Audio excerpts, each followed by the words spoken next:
आउनुहोस् एकपटक इतिहासमा एउटा प्रसिद्धि कमाएको फेमस लाइन भनेर स्कारफेस लाइनको बारेमा एउटा भिडियो हेरौँ। कस्तो लाग्छ तपाईँलाई यो भिडियो? मन परेमा आफ्नो साथीलाई सेयर गर्नुहोला र केही भएमा प्रतिक्रिया पनि दिनुहोला। मशहूर लायन स्कारफेस ये बचपन में ही एक बड़े लायन से भिड़ गया था और पेट से गोली आर पार हो जाने के बाद भी ये मरा नहीं। अपने 3 मस्केटियर्स भाइयों के साथ इसे भी मसाई मारा के लीजेंडरी नॉच लायन कोलिशन की संतान माना जाता है और उन्हीं की तरह ये भी मसाई मारा के बेताज बादशाह बने। तो आखिर कौन है स्कारफेस जिसे पूरी दुनिया ने भर भर के प्यार दिया और मरने के बाद भी ये आज तक जिंदा कैसे है, देखेंगे आज के इस वीडियो में। वक्त था साल 2007 का, जब मसाई मारा के हरे भरे सवाना में एक लायन कप का जन्म होता है। जी हाँ, यही है हमारे आज की इस कहानी का हीरो स्कारफेस। वैसे स्कारफेस अकेला नहीं था, बल्कि इसके साथ साथ इसके 3 भाई भी थे, हंटर, सिकियो और मुरानी। इस वक्त तो ये अच्छे से चल भी नहीं सकते हैं, लेकिन आगे चलकर ये पूरे मसाई मारा में राज करेंगे। अच्छा, वैसे कई एक्सपर्ट्स का ये भी मानना है कि स्कारफेस की रगों में मसाई मारा के सबसे लीजेंडरी लायंस नोचेस का खून बहता है। अपने परिवार की सुरक्षा में इनका बचपन काफी अच्छा था। ये चारों भाई दिन भर बसमारा के लंबे लंबे घासों में उछल कूद मचाते और बड़ों को तंग किया करते थे। इनके परिवार के पास मसाई मारा का एक बहुत बड़ा इलाका था, इसीलिए इन्हें रोज शिकार मिलता रहता था और इतनी कम उम्र से ही ये चारों भाई शिकार को बहुत ध्यान से देखा करते थे। खास करके हंटर, जो खेल खेल में ही शिकार की बारीकियों को समझने लगा था। दिन तेजी से बीतने लगा और बच्चे भी उतनी तेजी से बड़े होने लगे। वैसे बचपन से ही सिकियो, जो इन सब में सबसे बड़ा था, वो इनकी अगुवाई करता था, पर स्कारफेस सहित बाकी के भाई खुशी खुशी इसकी बात मानते भी थे। साल 2011 तक ये 3 साल से अधिक के हो गए थे और इनका शरीर भी काफी भारी भरकम हो चुका था। इनके मेंस आना शुरू हो गए थे और इन्हें थोड़ा बहुत शिकार करना भी आ गया था। अब तक स्कारफेस और इसके भाइयों का जीवन काफी आसान था। इन्हें हर दिन भरपेट भोजन मिल जाता था और इन्हें किसी दूसरे शेर या जानवर से कोई खतरा भी नहीं था। अब ऑफ कोर्स ये बात स्कारफेस और इसके भाइयों ने तो बचपन से देखी थी, इसीलिए ये इनके लिए नॉर्मल था। लेकिन अब आगे जो कुछ भी होने वाला था, उसके बाद स्कारफेस और इसके भाइयों का जीवन पूरी तरह से बदल जाने वाला था। दरअसल अब क्योंकि ये बच्चे नहीं थे, तो जैसा इस उम्र में हर नर शेर के साथ होता है, वैसा ही इनके साथ भी हुआ। इनके पिता ने इन्हें बड़ी ही क्रूरता के साथ प्राइड से बाहर निकाल दिया और यहीं से इनके जीवन का एक नया अध्याय शुरू हुआ। किसी भी नर शेर के लिए ये उनके जीवन का सबसे कठिन समय होता है। इस समय इनके पास ना तो घर होता है और ना ही खाना। स्कारफेस और इसके भाइयों का हाल भी कुछ ऐसा ही था। ये मसाई मारा के विशालकाय क्षेत्र में कहीं खो से गए थे। अपने प्राइड के प्रोटेक्शन के बिना इन्हें अपना हर एक कदम फूक फूक के रखना पड़ रहा था। उस समय ये ताकतवर शेरों के इलाके के किनारे पे ही रहा करते थे, जिससे कोई दूसरा शेर इन्हें देखकर इन पर हमला ना कर दे। शुरुआत में ये दूसरे जानवरों का बचा कुचा खाना खाकर ही गुजारा करते थे, लेकिन वक्त बीतने के साथ साथ ये छोटे मोटे शिकार करना सीख गए। ऐसे समय में शेरों के लिए सबसे जरूरी होता है कि वो एक दूसरे का साथ ना छोड़े, और इन भाइयों ने भी बिल्कुल ऐसा ही किया। ये हमेशा एक दूसरे के साथ रहते और अपने तरफ आने वाले हर खतरे का सामना मिलजुल कर ही करते। इस दौरान इन्होंने कई दुश्मन शेरों से लड़ाइयां भी लड़ी, जिसमें से ज्यादातर तो ये हार गए, लेकिन इन्होंने हार कभी नहीं मानी। इतने समय में इन्होंने ये तो जान लिया था कि अगर इन्हें आगे बढ़ना है तो एक दूसरे का साथ बहुत ज्यादा जरूरी है। और फिर बहुत जल्दी वो समय भी आया जब ये चारों भाई अपना एक नया साम्राज्य खड़ा करने के लिए पूरी तरह से तैयार थे। ये वक्त था साल 2012 का और इसी साल बहुत से लोग इन्हें पहली बार देखने वाले थे। ऐसा इसलिए क्योंकि इस साल के शुरुआत में ही ये मसाई मारा के मुशहरा मार्श में आ गए। यहाँ ये एक खास मकसद से आए थे। दरअसल यह इलाका मसाई मारा के सबसे पुराने प्राइड्स में से एक मार्श प्राइड का था, जिस पर इस वक्त रोमियो और क्लॉड नाम के 2 बूढ़े शेरों का राज था। पता नहीं कैसे पर स्कारफिश और इसके भाइयों को इस बात का अंदाजा हो गया था कि मार्स प्राइड पर इस वक्त दो बूढ़े शेरों का राज है। और फिर अगले कुछ ही दिनों के बाद इन्होंने रोमियो और क्लॉड पे धावा बोल दिया। लेकिन इन्होंने जितना सोचा था ये लड़ाई उतनी आसान थी नहीं, क्योंकि रोमियो और क्लॉड के पास काफी एक्सपीरियंस था। इस युद्ध में सबसे आगे स्कारफेस था और रोमियो और क्लॉड ने इसके कम एक्सपीरियंस का फायदा उठाते हुए इसे अपने भाइयों से अलग कर दिया और फिर इस पर बुरी तरह से टूट पड़े। किसी भी लायन के लिए ऐसी सिचुएशन से जिंदा बाहर निकल पाना नामुमकिन है, लेकिन स्कारफेस बाकियों के जैसा नहीं था। इसने हार मानने के बजाय अपने से बड़े लायंस पे जोरदार हमला कर दिया। इसके तुरंत बाद ही इसके 3 भाई भी यहाँ आ गए।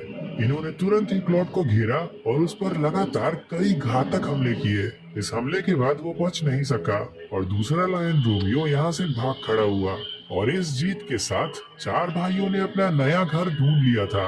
और इसी समय इन्हें अपना नाम भी मिला, जो था मस्केटियर्स, यानी soldiers with a long gun. वैसे क्या आपने यहाँ एक खास चीज नोटिस की? दरअसल रोमियो और क्लॉड ने नॉच लायन कोएलिशन से मार्स प्राइड की बागडोर छीनी थी, जिन्हें स्कारफेस का पिता माना जाता है। और स्कारफेस ने उन दोनों को हराकर वापस से यहाँ नॉचेस के ब्लड लाइन का राज स्थापित कर दिया, जो कि एक कमाल का कोइंसिडेंस है।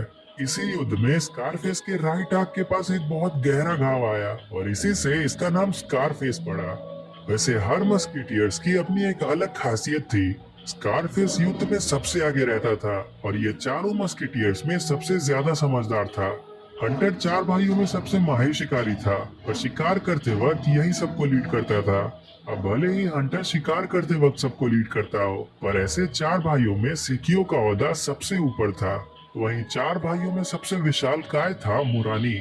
मस्केटियर्स के आने के बाद मार्स प्राइड में स्थिरता आ गई, क्योंकि इन चारों के रहते हुए कोई भी दूसरा लायन यहाँ आने की हिम्मत नहीं कर पाता था। इससे प्राइड के शेरनियों के लिए छोटे बच्चों को पालना काफी आसान हो गया और प्राइड में काफी खुशहाली भी रहने लगी। लेकिन फिर साल 2013 में कुछ ऐसा हुआ जिसने स्कारफेस और इसके परिवार का जीवन पूरी तरह से बदल दिया। एक दिन स्कारफेस अपने भाइयों के साथ बॉर्डर पर गश्त लगा रहा था, जिस दौरान इसे पालतू मवेशियों का एक झुंड नजर आया। अब इसके बाद होना क्या था, ये तुरंत ही उनमें से एक का शिकार करने के लिए तैयार हो गया।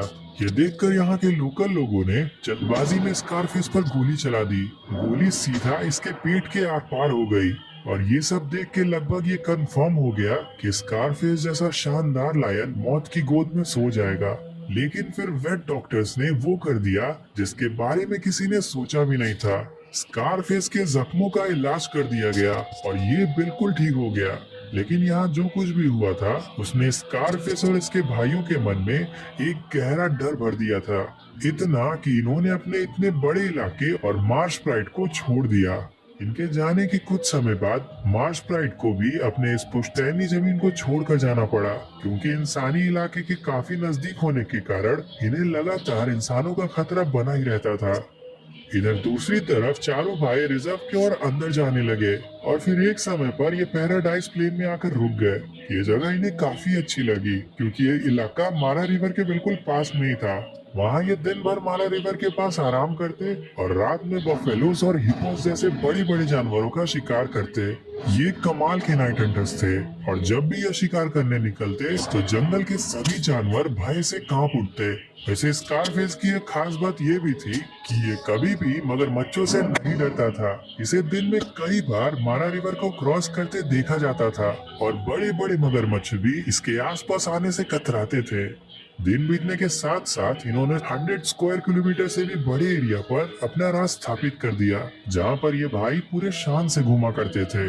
अपने अभी तक के सफर में मस्केटियर्स ने 11 से भी ज्यादा प्राइड्स पे राज किया, जिसमें मार्श, रेकेरो, लुकआउट और पैराडाइज प्राइड जैसे शानदार प्राइड्स भी शामिल है। स्कारफेस अपने एक आंख से देख नहीं सकता था, लेकिन फिर भी ये लड़ाई में सबसे आगे रहता था और काफी भयंकर तरीके से लड़ता था। इसकी वजह से इसे काफी इंजरीज भी आती थी, पर इसमें दर्द बर्दाश्त करने की कमाल की सहन शक्ति थी। स्कारफेस बस एक दमदार लड़ाका ही नहीं था, बल्कि इसके साथ ही ये अपने और अपने भाइयों के बच्चों के साथ खेला भी करता था। लेकिन ये तो हम सबको पता है कि वक्त हमेशा एक जैसा नहीं रहता है।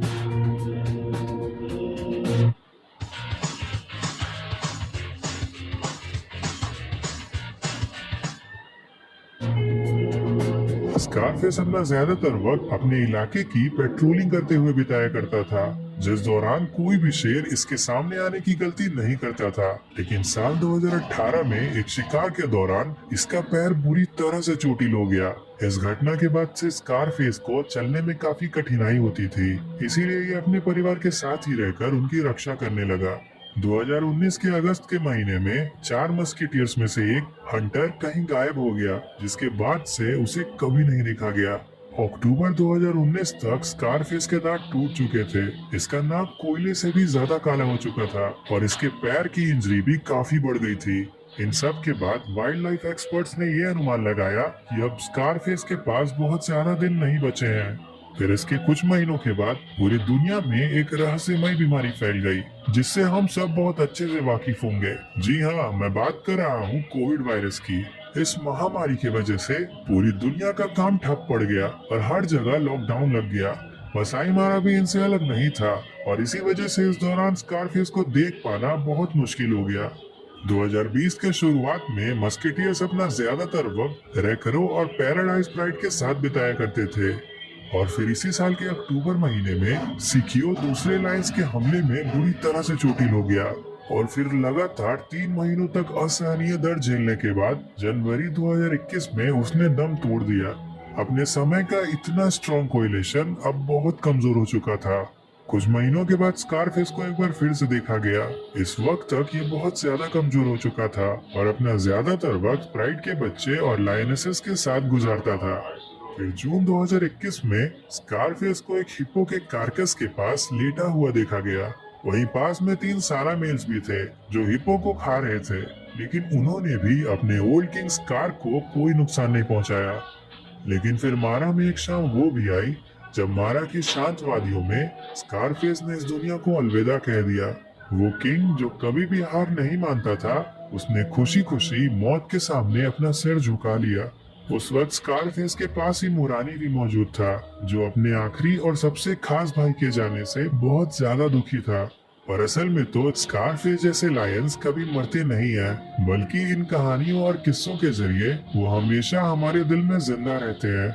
स्कारफेस के जैसे ही मसाई मारा में कई सालों तक राज करने वाले नॉच लायन की कहानी देखने के लिए इस वीडियो पे क्लिक करिए या इस प्लेलिस्ट पे क्लिक करके शेरों की ऐसे ही और रोचक कहानियां देखिए।